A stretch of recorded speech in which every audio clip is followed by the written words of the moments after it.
plus, mais pas de trop. Nous sommes encore dans vos maisons pour parler du regard sur la femme.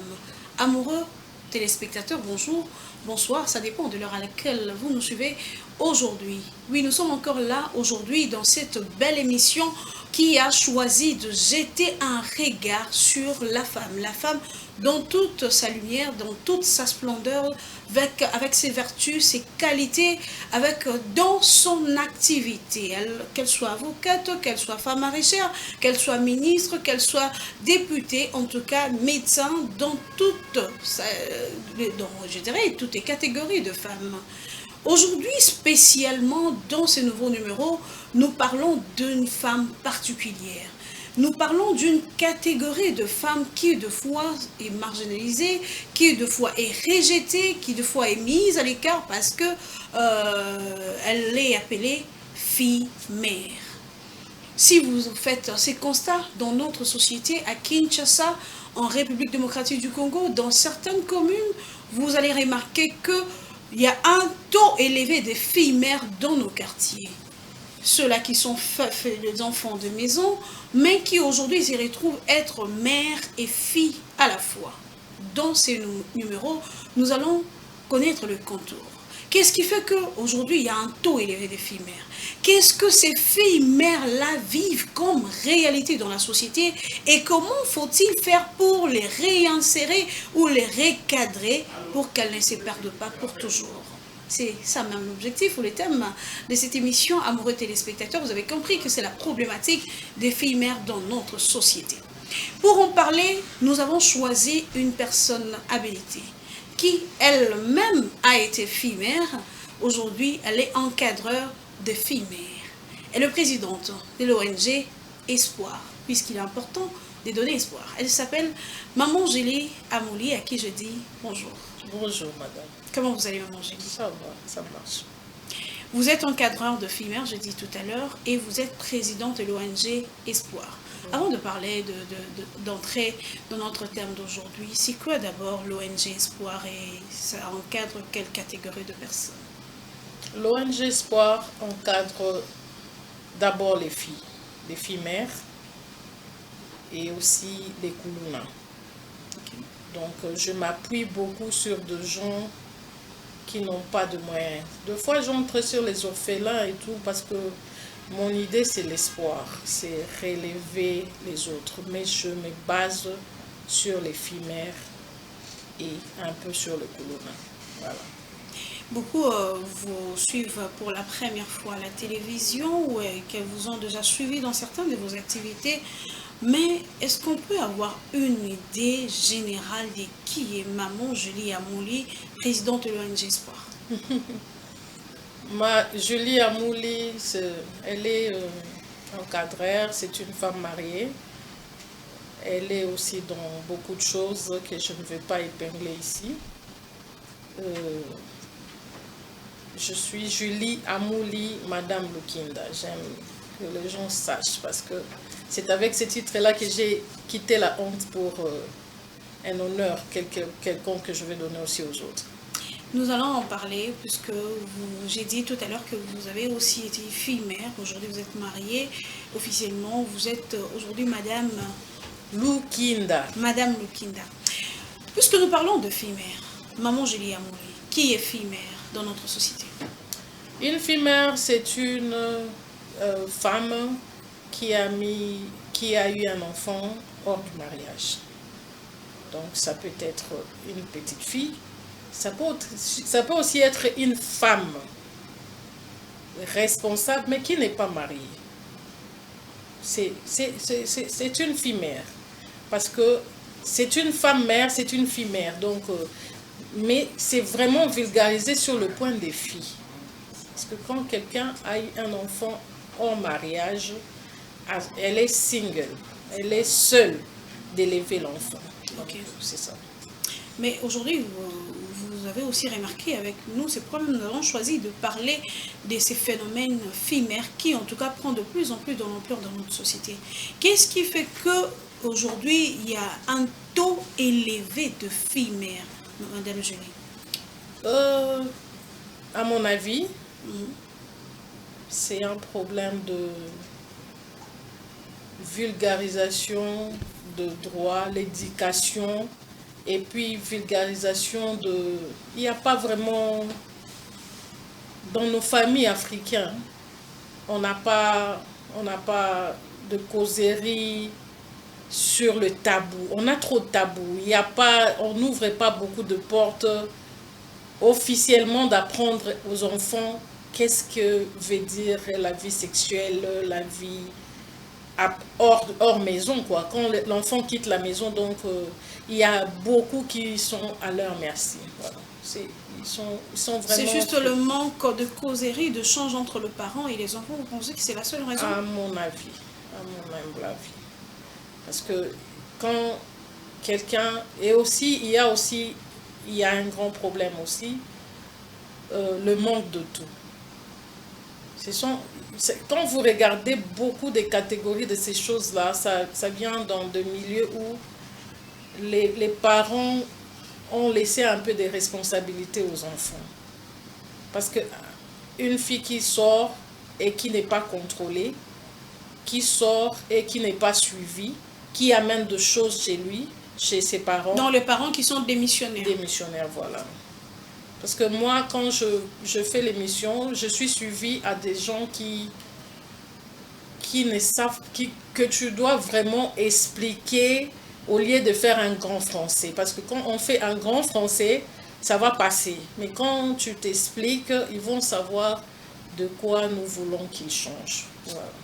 Mais vous parlez souvent de fuite des responsabilités de parents. Est-ce que c'est pas aussi la rébellion des enfants? De notre part. Parce que la rébellion des enfants, c'est aussi quand un enfant... Pour moi, c'est quand un enfant n'est pas beaucoup suivi. Parce qu'un enfant qui est suivi... Il y a aussi le dehors. Hein, parce qu'il y a de ces gens-là, les amis, quand ils sont avec les autres, ils leur disent des choses qu'ils ne font pas. Il y a de ces amis-là qui disent aux autres des choses qu'ils ne font pas. Alors que l'autre, quand il va aller essayer, il va tomber dans des situations. Alors, beaucoup de filles tombent dans des situations innocemment, ils n'ont pas de précautions, comme ailleurs. Parce que moi, je dis toujours, comme ailleurs, j'ai beaucoup vécu en Afrique du Sud, les filles là, ils savent qu'est-ce que veut dire la préservative. Donc, tu ne peux pas beaucoup la voir dans ces sens-là. Parce que la sexualité est tellement vulgarisée qu'il n'y a pas beaucoup. Il n'y a pas beaucoup de filles mères. Mais vous ne pensez pas aussi que quand c'est trop vulgarisé aussi, ça peut être un problème? Par exemple, quand vous êtes parent, vous allez apprendre à votre fille comment utiliser le préservatif. Dans le monde d'aujourd'hui, parce que quand les parents... Parce que nous parlons sur les parents global, parce qu'il y a des parents chrétiens, que les enfants savent que chez nous, la sexualité avant le mariage, ça ne se fait pas. Tu vois? Il y a aussi des parents qui ne parlent pas spirituel avec leurs enfants, donc les enfants prennent tout comme ils le voient. Alors la société et la modernisation aujourd'hui dit que la femme, la fille doit se protéger. Il y a beaucoup de choses qui se font dans le sens de la protection, de préservatifs et tous ces principes-là. Alors, Maman Julie Amouli, présidente de l'ONG Espoir, d'où vous est venue l'idée d'encadrer le fille-mère? Comment ça vous est venu? Parce qu'il y a plusieurs problématiques dans la société. Vous êtes focalisé sur le fille-mère. C'est parti de quoi? C'est parti de la souffrance que j'ai vécue. J'avais des parents intello, mais qui ne savaient pas, qui étaient blessés, mais qui ne savaient pas me préserver.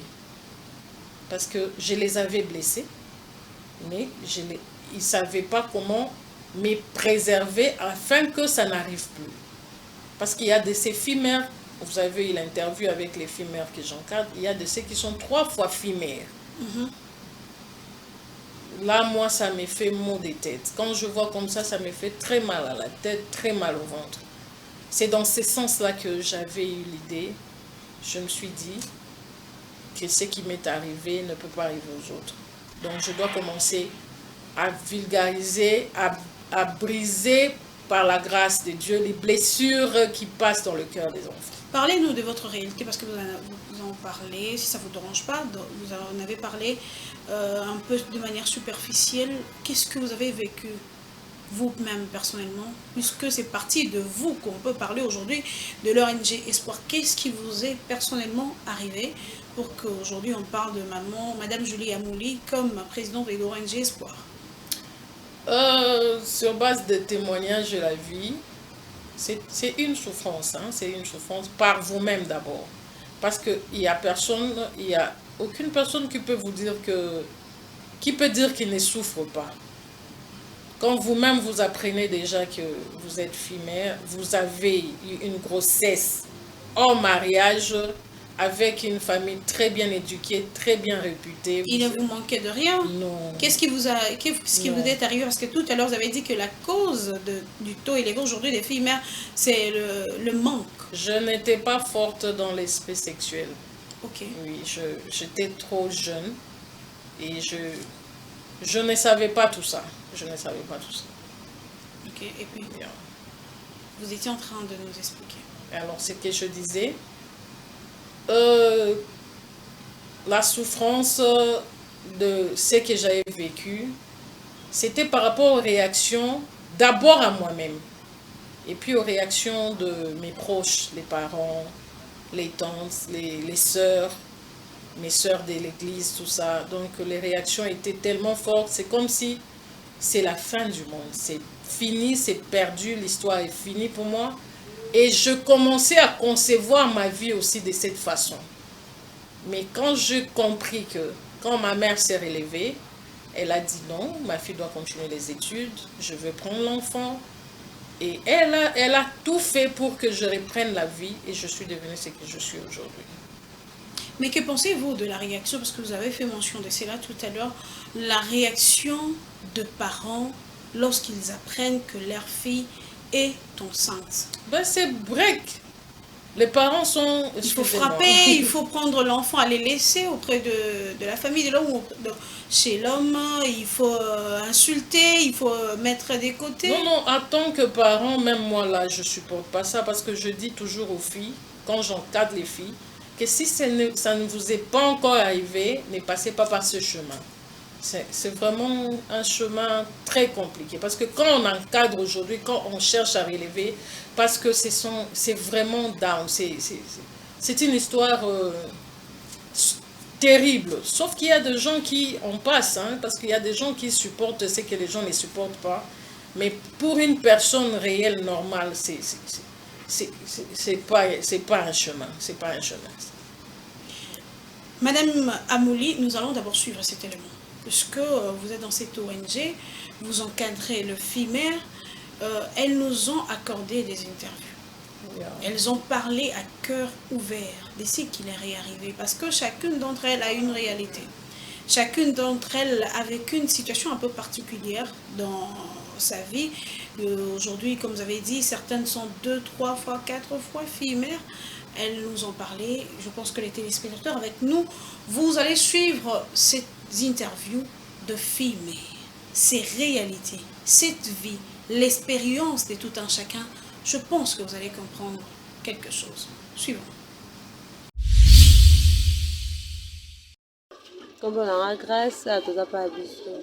On a bandana ko kanga suki mais na bandana ko s'intéresser na hauteur. Bandana ko s'intéresser trop pas mibali. Bandana loyenga baninga mipesa trop pas mibali.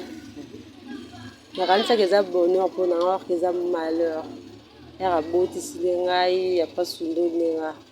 Mais comme ma belle, on l'a dit qu'on va au jardin. On l'a dit bah on va dans la race, on beauté si moi si excuse-moi la terme, mais celui bel et puis va bien en amen. C'est comme que le corps était, va bien en alléluia. Après que beauté dans comment vraiment faut ba idée. Idée là il y a quand même des mobile surtout dans mon ligne sifika na sambongo. Bato bapesa ba conseil etalanga kututu na ndaka conseil te.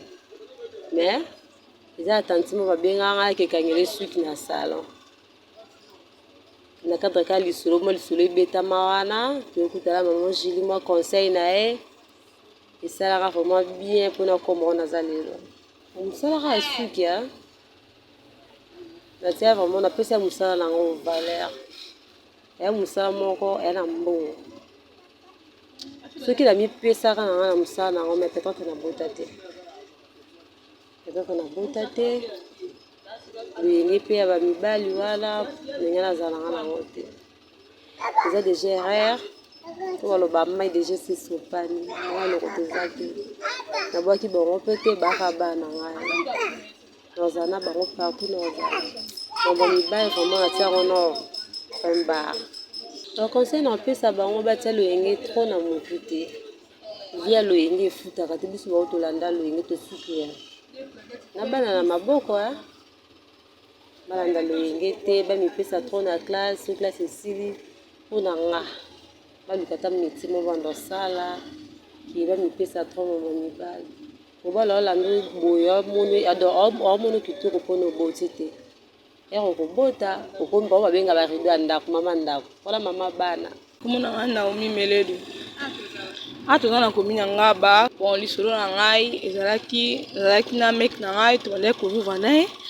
tozala bien et otombeki nakoma na zemi na âge ya 23 ans nakoma na zemi mais bana na bota kipa bana te asunga bango loko te ngamo na charge na bana na nyonso bana na pampers bilo nyonso ngamo na charge na bango baza mibale baza mapasa zemi bana na koma na zemi abanda suko kozwanga su bien ndazala te ko bina basi misusu tikanga ka bongo ngamo na zemi ka bongo na bokoli zemi na boti na bana ngatinde na continuer na bango kangamo bon bapanga basilika na bango après un moment quand de kitaki nde batikanga na kana bango nakoma ko vivre na pasi ko vivre na pasi bon ka bongo charge nyonso zenga ko ta parents basombela bala ba miliki nyonso bango sinde ba ko koma na une année la banda ko te kangamo na ko mo charge na bango oui nga pe na koma bongo na mena siko kipete za mukolo za papa nyonso na banda ko sangsa pona zwaka mbongo oyo abokolela bana bon la banda ko tia carte tant de la mise carte wana nde na kelaki na sombi biloko bon actuellement na commerce na bana no abokolela bongo ka bongo ndam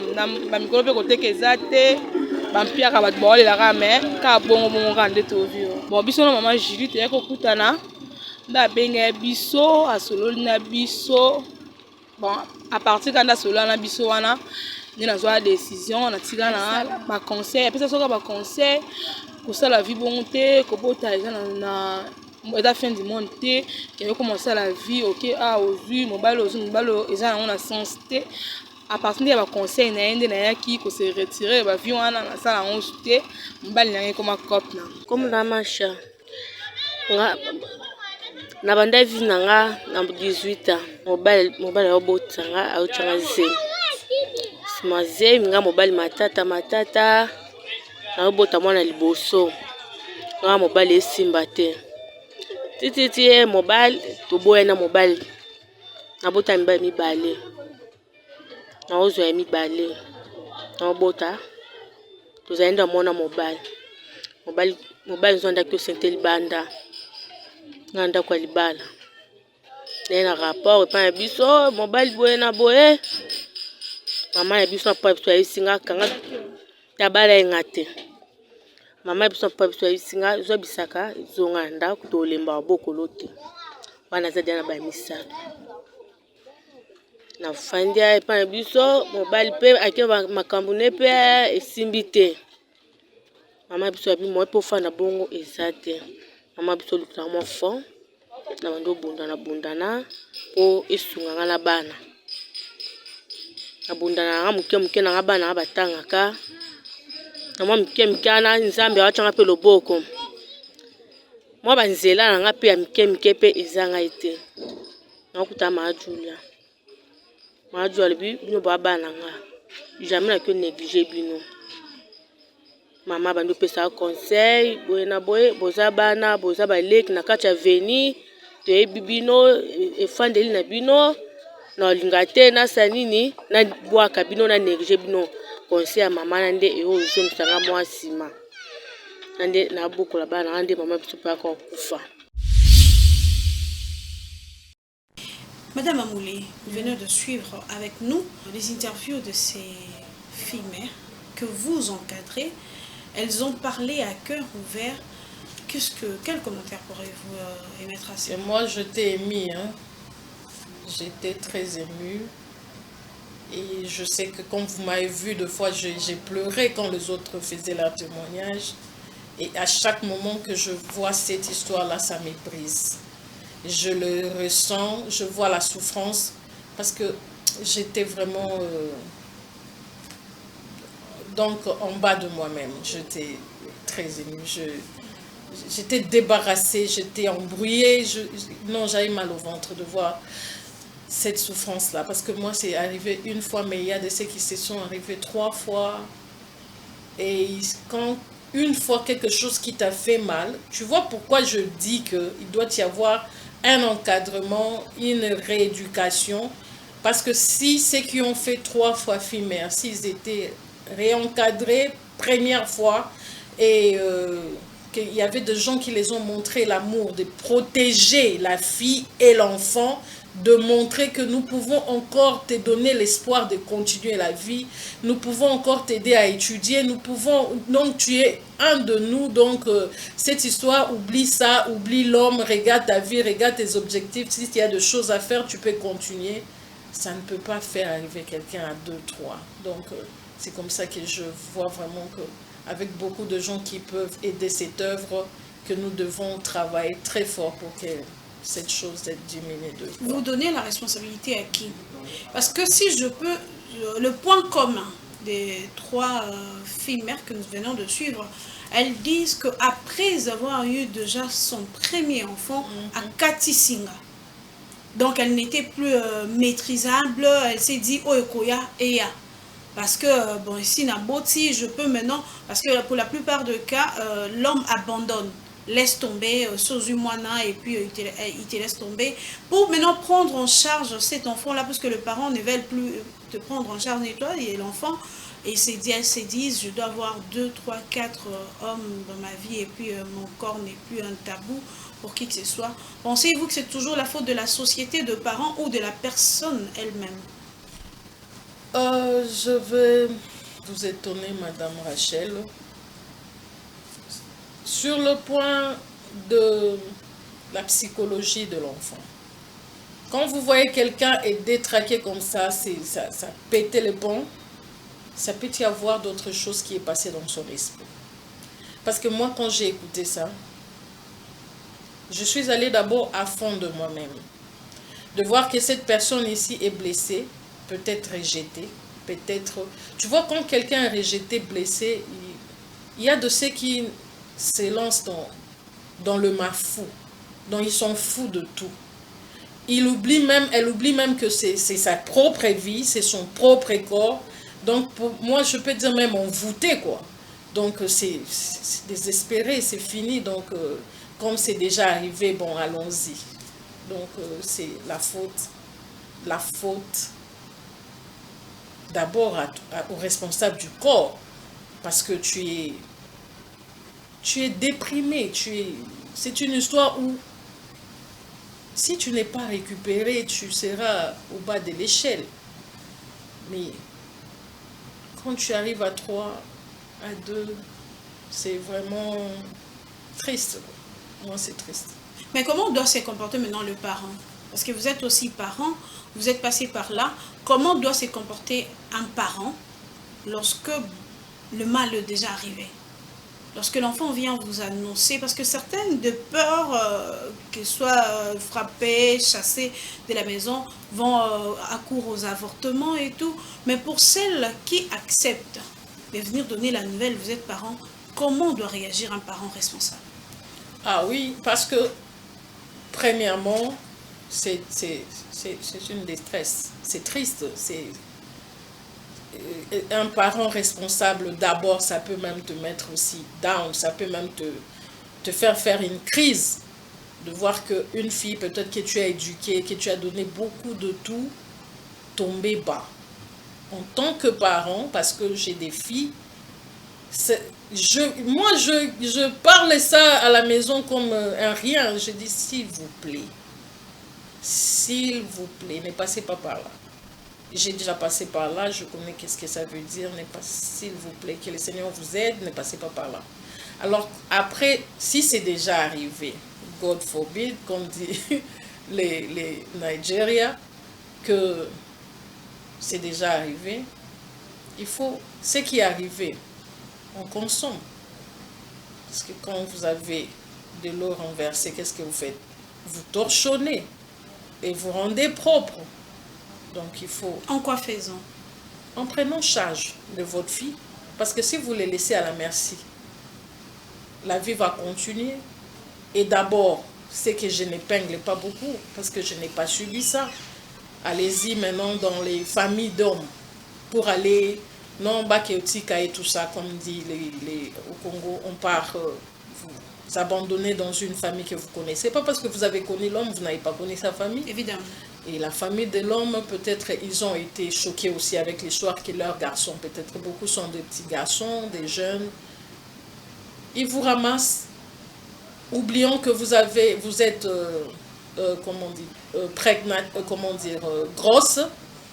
Vous souffrez, ils vont voir que, ils vont pas voir que vous souffrez, ils vont vous donner du travail. Au moment où vous avez besoin du repos, ils vont vous infliger des choses à faire, des insultes. Il y a peu qui traitent bien. Beaucoup en général, c'est comme s'ils ont une bonne qui peut remplacer la bonne. D'abord, s'ils avaient une bonne, ils peuvent dire que bon, on n'a plus l'argent à te payer parce qu'il y a quelqu'un qui est venu en charge. Donc, la fille va travailler comme un esclave. C'est triste, c'est terrible. Mais le fait que les parents prennent aussi la charge de l'enfant et de leurs petits-enfants, vous ne pensez pas que ça pourrait aussi entêter la jeune fille pour dire, bon, et si tu charges à Liboso, ils pourront aussi prendre la charge à la deuxième Nako, et elle va encore oser. En fait, Madame Rachel, si la fille est entêtée, c'est qu'elle est envoûtée.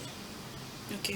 Parce que la souffrance d'abord, pour une jeune fille, de donner naissance à un enfant. Donc, souffrance de maternité, souffrance de la grossesse, fatigue, tout ça. Et si tu étudies, tu as tout abandonné, tu n'auras plus des amis, tu n'auras plus tout ce que tu avais, tu as été déformé, tu n'auras plus ta taille, tu n'auras plus... Donc, tout est déformé pour toi. C'est une souffrance de le recommencer. C'est une souffrance de le recommencer. Donc, ceux qui recommencent, moi, je dis toujours qu'ils sont envoûtés. Parce que le chemin là, c'est vraiment impraticable. Comment vous faites pour encadrer ces filles? Comment vous faites pour les remettre sur le droit chemin? Comment vous faites? Parce que c'est un travail aussi psychologique, moral. Comment vous faites? Vous avez suivi les filles parler. Tellement que c'est quelque chose que je ne force pas. Je prie les Seigneurs parce que moi je suis enfant de Dieu. Et puis je demande chaque cas de la fille pour leur dire, d'abord leur parler de moi. Et quand je pars chez des filles comme ça, je me mets à mon quarantaine. Ok. Et je te dis que si tu t'arranges bien dans ta vie, tu peux redevenir comme moi. Tu peux changer de poste parce que tu ne peux pas finir là avec des petites aides comme je fais. Peut-être que je n'ai pas encore beaucoup de subventions. Je te donne un business, un maigre business. Il y a de ceux qui en font grand. Et il y a de ceux qui s'arrangent.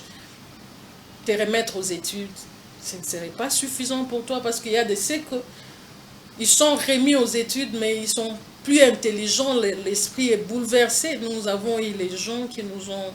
Vraiment, ma mère m'a montré l'amour pas possible. Ok. Elle a même subi des insultes, de séparation avec quelques personnes. Et aujourd'hui, elle a récolté. Certains parents, même pour sauver, on peut dire, la vie ou l'avenir de leur fille, ils optent pour l'avortement. Parce que quand la fille amène la nouvelle, apporte la nouvelle auprès de la mère ou du père, souvent ce sont les mamans qui soutiennent leurs filles, se disent peut-être que mon mariage va se briser si le papa apprenait, mais la société, qu'est-ce qu'elle va penser de ma fille? Donc je t'amène vers le médecin, on va avorter. Quand vous avez parlé comme ça, je pensais à un de mes oncles, paix à son âme, Vincent Kimpoto. il a dit, il a donné l'exemple quand j'étais grosse. Il a dit, il y a beaucoup de filles qui sont déjà grosses, mais qu'on ne connaît pas. Ils sont dans la famille, ils ont avorté. Oui. Ils pouvaient aujourd'hui avoir 5, 6 enfants, tout ça, mais c'est camouflé. Alors qu'elle, peut-être, on a vu son enfant, on a vu sa honte, mais elle a gardé son état. Et ceux qui font l'avortement aujourd'hui, l'avortement, c'est quelque chose que tu ne sais pas qu'est-ce qu'on t'a réellement fait. Et quand demain, peut-être, moi, je dis toujours, ces gens-là ont toujours cette faveur, cette chance que les gens disent, d'avoir de grands mariages. Et si tu ne produis pas, parce que le but principal du mariage, c'est la procréation. Évidemment. Oui, selon la loi, c'est la procréation. Si tu ne procrées pas, et en toi-même, tu ne fais pas une succession, tu ne vois pas quelqu'un qui te ressemble, en sachant aussi à l'intérieur de toi que j'avais. Il y a quelqu'un qui sera bouleversé plus que tout le monde, c'est toi-même. Voilà.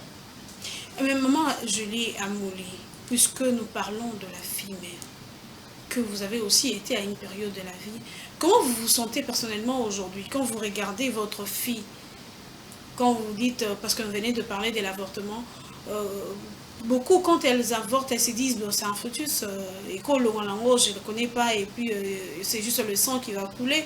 Aujourd'hui quand vous regardez cet être-là qui pouvait aussi être avorté, qu'est-ce que c'est un vous dites? monsieur, c'est un grand monsieur. C'est un grand monsieur qui fait des exploits, fait de grandes choses. Il veut même se marier. Ok. C'est un grand monsieur. C'est un grand monsieur. Et qui étonne toute la famille. Il est maintenant devenu le bijou de la famille. Regarde, tout le monde quand il le voit, en plus il est baraclé. C'est un grand monsieur. Ok. Très beau et baraclé. Donc, c'est un monsieur. Quand tu vois, en français, ça ne se dit pas, mais en anglais, quand on dit c'est ce, donc c'est quelqu'un important. Voilà. Si c'était à refaire pendant cette période-là, avant que vous tombiez enceinte, qu'est-ce que vous auriez fait? Si on vous donnait l'occasion de refaire les choses dans cette période-là. On ne peut pas tomber enceinte étant jeune fille, s'il vous plaît. C'est arrivé, mais on ne peut pas. Moi, je te dis, Madame Rachel, c'est un chemin impraticable. C'est vraiment impossible, si on refait la vie, impossible de commencer son mariage dans ce sens-là. Mais Dieu, dans ses merveilles, il m'a permis de passer par là. Et je suis passée par là. Mais ce sont les erreurs. Je ne peux pas même dire que c'est Dieu. Mais ce sont les erreurs, c'est la gloire à Dieu, c'est arrivé. Quel pourcentage de réussite donne-t-on à cette catégorie de filles aujourd'hui dans notre société? Parce que vous encadrez ces filles-mères-là, vous connaissez au moins leurs histoires, leur parcours. Quel pourcentage de réussite donne-t-on à cette catégorie de femmes? Moi, je dis, c'est pourcentage de réussite, c'est par rapport à la conscience de la personne. Si quelqu'un prend sa conscience, il dit que moi, je veux me relever, mais ça demande le push-up. Ça demande qu'il y ait des gens derrière pour l'aider à, comme les Anglais disent push-up. Donc, on te pousse, on t'aide, on te donne le point, on te pousse un peu d'avancer, voilà. Donc, tu as besoin de ça. Tu as besoin de quelqu'un d'abord pour rester avec ton enfant. Tu vois ce qui trouble. Il doit y avoir quelqu'un pour rester. Parce que tu vas aller étudier qui va rester avec ton enfant. Et tu es obligé d'arrêter les études? Oui, moi j'avais stoppé. J'étais déjà à l'université. J'avais stoppé et puis j'ai continué après. J'avais stoppé le premier temps là, les premières années. Parce que tu es faible, tu ne connais pas qu'est-ce qui t'arrive. Moi, je dis toujours, ceux qui sont forts, mais tu seras faible parce que tu vas commencer à avoir des transformations. Bon, j'étais à l'université, mais honteuse. Tu vas passer où? Avec quel père? Mon père n'avait pas accepté ça du tout. Ma mère n'avait pas accepté, mais elle m'avait donné une seconde main. Mais mon père n'avait pas donné cette occasion jusqu'à même après 3 ans de la naissance de mon enfant. Quand il avait vu une de mes cousines qui est décédée, À Après, cause de l'avortement, ok. alors c'est le jour qu'il avait porté mon enfant. Ok. C'est à ce moment-là qu'il a compris que, bon, c'est arrivé, c'est l'enfant, et puis, mais je bénis le Seigneur, et je dis paix à son âme, mon père, parce qu'il n'a pas vu le baraquelé, le monsieur, il n'a pas vu comment il a évolué et comment il va encore évoluer. Madame Amouli, vous n'avez pas répondu à ma question, celle de savoir le pourcentage de réussite que donne la société à cette catégorie de filles aujourd'hui. Est-ce qu'on leur donne la chance? On leur donne pas la dans le chance. mariage, dans la société, dans la famille. Est-ce qu'on leur donne la chance de réussir? On leur donne pas la chance de réussir. C'est ça, c'est que j'ai un peu répondu que ça dépend de la personne de prendre sa conscience, parce que la société ne donne pas la chance. Je pense à une de mes tantes qui m'avait dit, ah, si toi tu vas te marier après, c'est avec les veufs et les hommes divorcés. Ah non, c'est pas le cas. Désolé. Donc ça dépend de la conception là où tu vas recevoir ta situation et comment tu vas concevoir et reprendre ta vie. Ok. Mais le pourcentage est vraiment bas. La société ne nous donne pas beaucoup de chance. Mais on peut nous donner de la chance. On peut donner aux filles mères la chance par rapport à beaucoup de choses. On peut leur donner la chance parce que la vie n'est pas finie, ils sont là. Donc si je comprends bien, si nos téléspectateurs ont bien compris avec moi, il faut que la personne elle-même prenne conscience, reprenne sa vie en main. Voilà. Parce que la société ne donne pas la chance. Ne donne pas la chance. Est-ce que vous avez des filles mères qui se sont aussi mariées comme vous? Oui, beaucoup. Oui. Parce que moi, j'avais fait d'abord l'encadrement, pas seulement de filles mères, mais des filles avant. Là, j'étais même à l'humanité. J'ai fait l'encadrement des filles pour les remettre. Tu vois le milieu là, quand nous sommes débarqués dans ces milieux-là, je voyais tout le monde était dans la souffrance. C'est aussi dans une catégorie de milieu, hein? Oui. Ces filles-mères-là, dans certains quartiers, on retrouve toutes les filles sont mères. Oui, parce que la vie aussi, la société, la vie de cette... Vous avez vu la société, la vie de cette place-là est vraiment une vie... Là, on est surpris de tout. Moi, je remercie même aujourd'hui avec les Chinois, comment ils amènent tout facilement. Mais avant, c'était pas comme ça. Avant, pour porter même un bon jean, c'était un enfant que les parents trouvent parce que les jeans coûtaient cher, les habits c'était cher.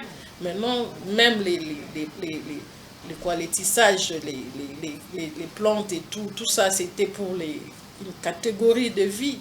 Mais aujourd'hui, c'est tout le monde qui en prend, chacun à son niveau. Maman Julie Amouli, belle émission, belle intervention. Nous chutons déjà avec vous. S'il faudrait parler en tant qu'encadreur, il y a une fille qui vous suit, qui est enceinte, qui pense déjà à l'avortement. Il y a quelqu'un qui déjà est désespéré, sous la dépression, après avoir accouché, avec la pression de la famille, l'homme il a rejeté. Elle est prête même à mettre fin à sa vie, à cœur ouvert. Pouvez-vous parler face à votre caméra à cette jeune fille-là, en tant qu'encadreur de filles mères et puis présidente de l'ONG Espoir? Ma soeur, ma fille, chère amie, ce que moi je peux te conseiller, c'est de refuser cet avortement. De refuser l'avortement, de ne pas regarder que c'est fini, c'est épuisé, parce que la modernisation aujourd'hui va te dire que le monde a évolué, tu peux faire un enfant quand tu veux, oui, mais quand c'est déjà arrivé, parce qu'il y a de ces points-là, tu as cherché tout le point de faire ton avortement, tu n'as pas pu, alors tu es arrivé que tu ne peux pas avorter. Garde l'enfant, mais n'arrive pas à l'avortement. L'avortement, c'est un meurtre. On peut tout arranger. On peut donner ça tous les sens des mots qu'on peut. Tu es un meurtrier. Si tu mets un enfant dans un caveau, que ce soit le sang, que ce soit la poussière, tout ce qu'on peut te dire que c'est rien, on peut faire ça dans une minute, dans quelques secondes. Tu as mis un âme dans un caveau. Donc, n'arrive pas, ne te fais pas de conscience souillée, ne trouble pas ton demain, parce que c'est pas propre. Voilà.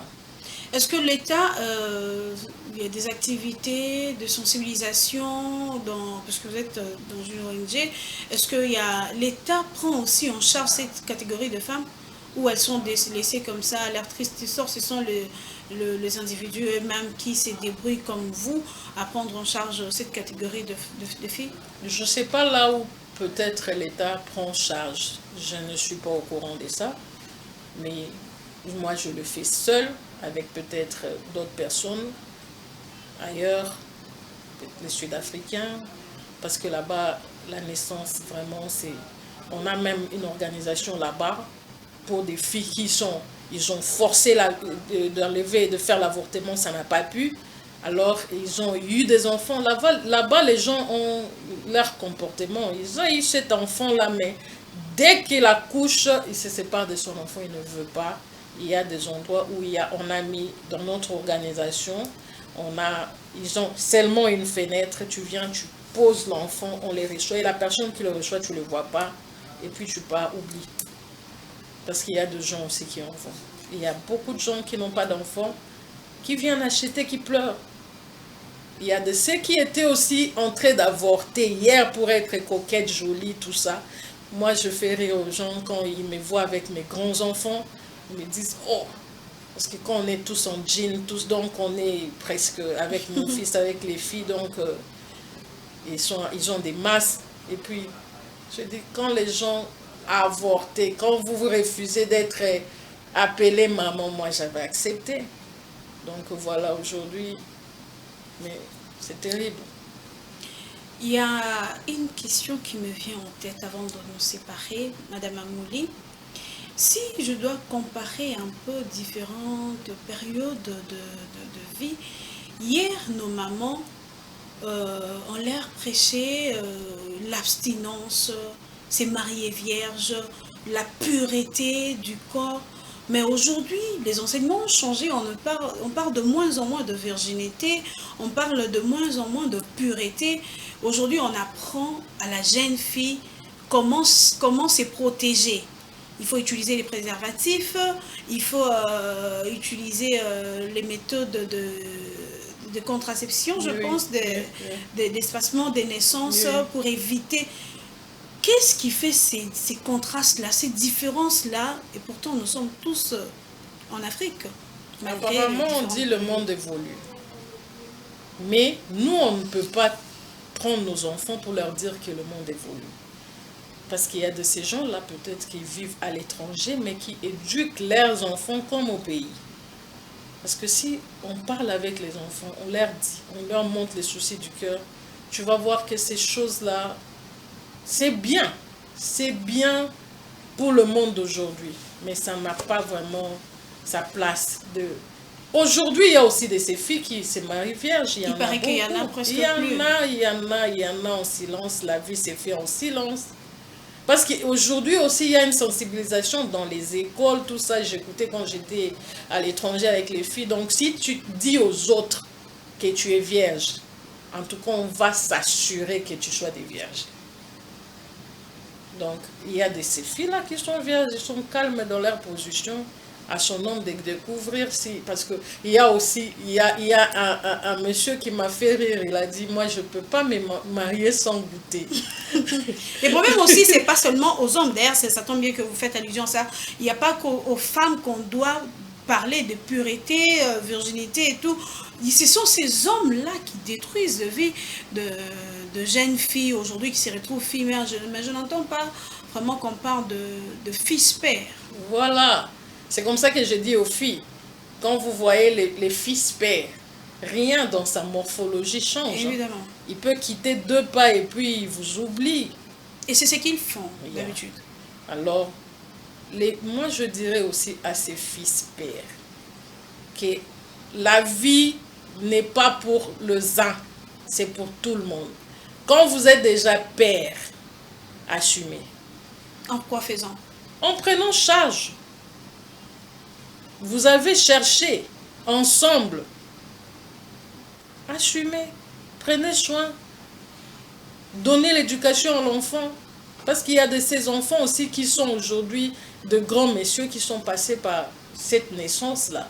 On n'écrit pas dans la figure de quelqu'un qu'il est passé par la vie, il est passé par cette naissance-là. Alors assumez, encouragez l'autre parce que vous êtes coupables tous. Prenez soin, main dans la main, éduquez l'enfant, prenez soin de l'enfant, ça peut arriver. Votre mot de la fin, Madame Amouli. Je suis ravie, Madame Rachel, d'être encore invitée chez vous. Je suis vraiment ravie, reconnaissante de ce que vous êtes en train de faire, peut-être pour que ces choses soient connues. Je peux aussi remercier le patron de Géopolis TV et tous les staffs. Ce que je peux dire, la vie n'a pas de brouillon. Tout ce qu'on fait dans la vie est écrit quelque part. Moi, je ne dirais pas quelqu'un a un encre correcteur pour commencer à effacer les étapes de sa vie. Donc, toute la vie, comme vous l'avez commencé, c'est jusqu'à l'achèvement. Tout sera cité, tout sera dit, tout sera... Même si vous arrangez, même si vous faites quelque chose d'autre, la vie, ce que vous faites là, c'est ce que vous avez fait. Et je prierai aussi à l'État congolais de voir sur ça, de voir sur la prise en charge, de nous donner l'appui. Et il n'y a pas aussi l'État, parce qu'ailleurs on ne fait pas avec vraiment l'État. Il y a de ces gens qui ont un peu de moyens parce que ça ne demande pas beaucoup. Il y a de ceux qui s'élèvent avec de petits montants que on fait la bière, on fait les pizzas et puis c'est fini. Donc venons ensemble prendre soin de relever parce que ce qui est arrivé est déjà arrivé. Merci. Évidemment. Merci beaucoup à vous. Madame Julie Amouli, je rappelle que vous êtes présidente de l'ONG Espoir. Vous donnez l'espoir aux filles mères, aux délinquants, aux jeunes qui aujourd'hui sont perdus. Vous donnez espoir. Vous relevez ces femmes, ces filles qui sont dans un désespoir après avoir connu une naissance 2, 3, 4. Merci beaucoup à vous d'avoir répondu présente à cette invitation. Merci beaucoup à Mouré téléspectateurs de nous avoir accordé de votre temps du début à la fin de cette émission. Oui, il est dit, il faut donner espoir. Dans notre environnement, vous êtes parents, jouez votre rôle. Vous êtes jeune fille, jouez aussi votre rôle. Vous êtes la responsable de votre vie. Vous ne pouvez pas céder la plume de votre vie pour que quelqu'un d'autre puisse y inscrire sa marque. Donc, vous prenez conscience. Malgré que ça soit arrivé, il faut d'abord l'éviter, mais quand ça arrive, il faut se relever. Le fort, ce n'est pas celui qui ne tombe pas, mais celui qui, après s'être tombé, peut avoir la force de se relever. Le chèque fait partie de la vie. Il faut savoir marcher dessus pour passer d'une étape à une autre. Oui, l'ONG Espoir a dit, il y a encore de l'espoir tant que l'on vit. Merci beaucoup à vous. On se retrouve à la prochaine. Wow.